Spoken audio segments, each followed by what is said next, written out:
Hello and welcome back. Today we're going to be talking about the sale agreement and the meeting at the notaire's office for the purchase of our new apartment here in Carcassonne and how all that went. Yeah, so a friend of ours drove us. It wasn't that far. We could have probably walked, but she wanted to take care of Adeline. Also, speaking of Adeline, if you hear clicking noises or whatever, she's eating her lunch over here. She's eating on top of a glass countertop, So that's what those noises are. But a friend drove us so that she could take care of Adeline for the time being because we didn't know how long it was going to last and how it was going to go. Well, that didn't last long. Here she is, probably with sweet potato on her face. Yes. So we got there on time, but ended up having to wait for like 15 minutes for the notaire to be available. And like we said in another video, a notaire is basically a lawyer here in France. And it was It specializes in real estate contracts and closings and things like that. Yeah. And it was funny because it was like an awkward kind of 15 minutes. Not that it was awkward, it was just like we were trying to communicate with us and the seller, and they just trying to have a conversation of broken, very, very broken French on our part and broken English. We love them, but it's, language barriers tend to make things difficult. Even, moments that might be even slightly awkward if you spoke the same language with somebody, just waiting in an office for 15 minutes gets a little bit more so when there is a language barrier. So we ended up having to wait for the notaire to be ready. Well, yeah, and the wife, she speaks pretty good English. She speaks good English. And but the husband doesn't even try. He's very similar to me, and the first reaction is to go to Google Translate and start recording, which is actually a really handy tool, and I don't think enough people use it. Yeah. But that's what a lot of it was, is passing the phone back and forth. And he's the first French person to just voluntarily do that. He loves to do it. He was so happy to just be able to communicate with us somehow. He's because it breaks down the language barrier. I feel like it's so much easier than. So after making what really wasn't that awkward, but slightly awkward conversation for a while, finally got into the notaire's office. And then they were supposed to have a translator on site. Turns out she broke her leg or something. So they had to find someone last minute, and they ended up getting someone on the phone. So it was the notaire sitting across the desk, and then phone sitting in the middle of the desk, and then me and Allie and the sellers sitting on the other side of the desk. So everything the notaire would say, the translator would translate through the phone. It was actually kind of I thought it was a little bit shady, because it's like a legal interaction. So these translators are supposed to be certified. And by the end of it, we ended up finding out that the notaire, I'm pretty sure he actually spoke better English than the translator, but he just didn't want to speak English, which is fine. But he ended up breaking down and speaking English, and it was really great. At the very end. Yeah. Well, what was crazy was I had asked a couple of questions, and everyone was like, what? And then I literally heard him say something to the translator in French. I thought he was almost, I don't know, I don't know what I thought he was doing, but he was literally translating what I said to the translator. And I was like, but also what was crazy about that guy was he looked just like the guy from Ratatouille. That's not a mean thing to say. No, he just looked very French. He looked very French, and I was like, oh my gosh. He's just it was my first time meeting a French male that embodied Ratatouille. Anyway, Colton thought that the translating was shady. I thought it was fine. She did a great job. No, it was fine. We didn't really have any questions. They went over a 40-page, bless you, 40 40-page like sale agreement document, like highlighting the cost breakdown, like all of these legal things. Well, if you've ever closed a house in the U.S., it's pretty much the exact same. Yeah, and we found out in that meeting that we will own like 3/4 of the courtyard, which I thought was cool because I didn't know that. I didn't know what the courtyard situation looked like because right outside the master bedroom window is the courtyard. But that was awesome. Another perk that we found out from buying the apartment. So Yeah, that was a surprise. I had to actually go back and ask after we basically went through all the paperwork. I was like, so what's this about owning the courtyard? And they're like, yeah, with your purchase, you're buying like 3/4 of the courtyard in the purchase price. So Colton can grow plants. Yeah, I can have as many plants as I want. Well, Well, as it's many like- will fit. Yeah, it's a pretty big courtyard. Yeah, And that's crazy though. So like we talked about in the last video, they're letting us stay for free once the Airbnb we're currently in is up at the end of this month. Because that apartment that we're buying wasn't an apartment that they were initially living in. They were also using it as an Airbnb. So we're probably going to end up staying for free for about a month because in the contract, the mayoree, how you say that? The mayor has until July 31st, and they can even push it back after to decide if they want to purchase that apartment or not. Well, yeah, but I don't think it's a push it back situation. It's the notaire set the 31st to give the mayor's office enough time. So the purchase price could actually be before the 31st, more than likely, other than after. The 31st was just their guesstimation of when we can actually sign the papers to purchase the apartment.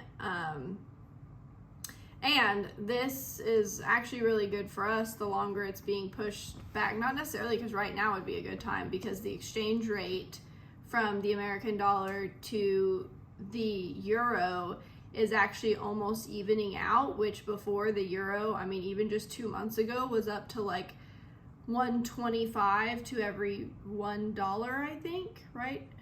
Am I Was it saying that that high? right? Yeah, it was that high just a Yeah. few months ago before we came. And now, they're almost even, and so that's really good because more of our money is not being taken out just to exchange.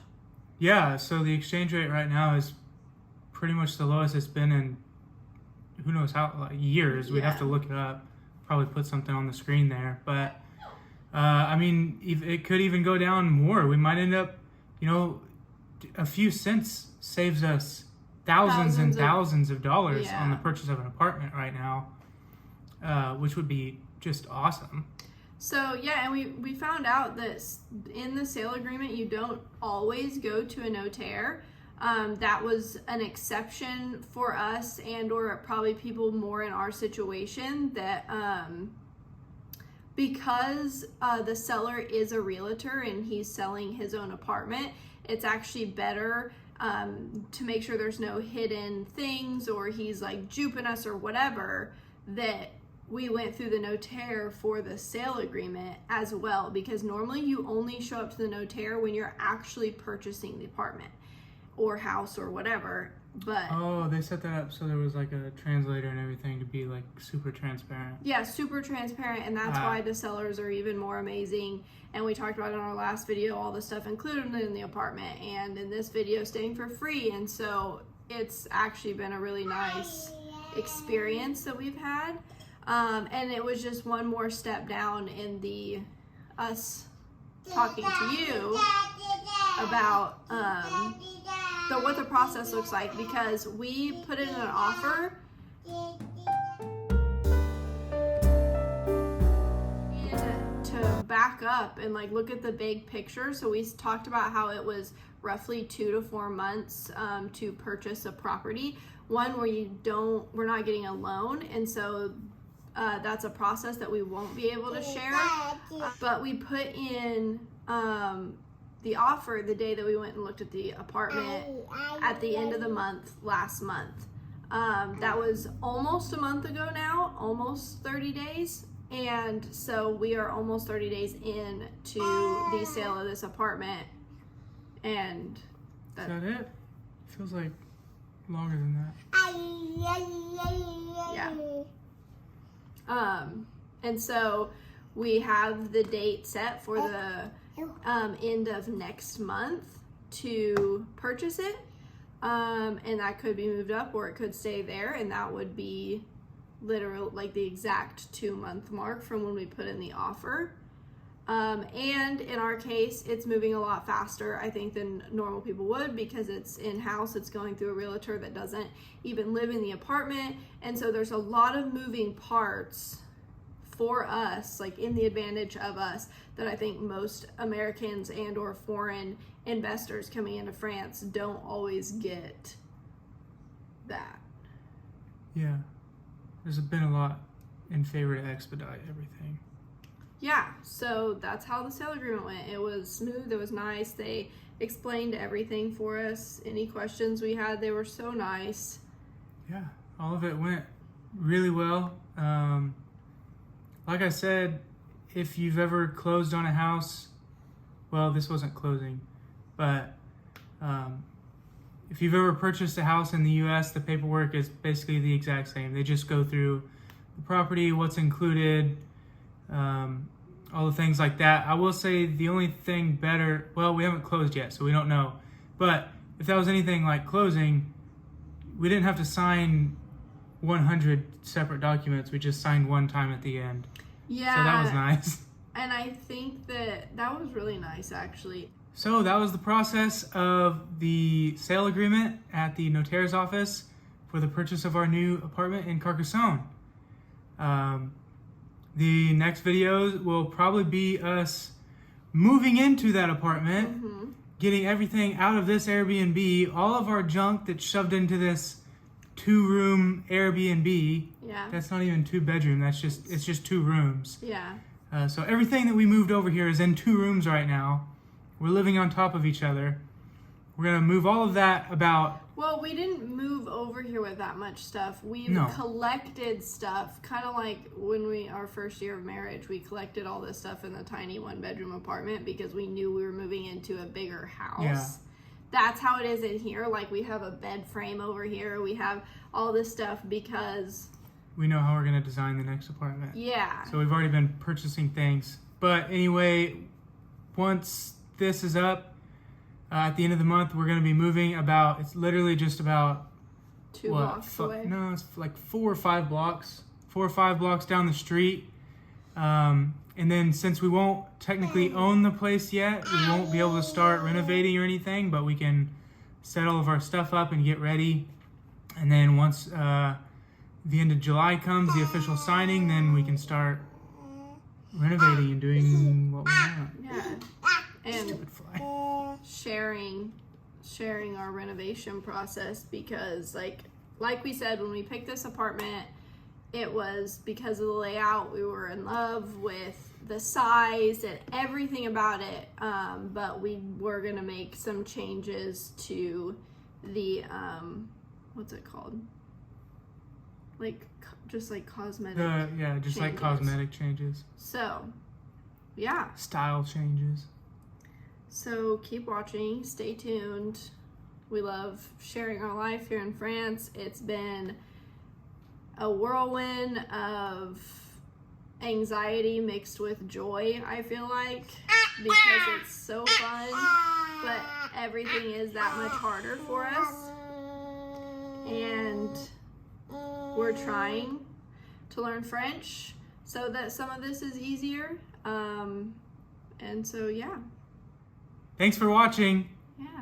If you enjoy our videos, follow along, subscribe to the channel, like this video.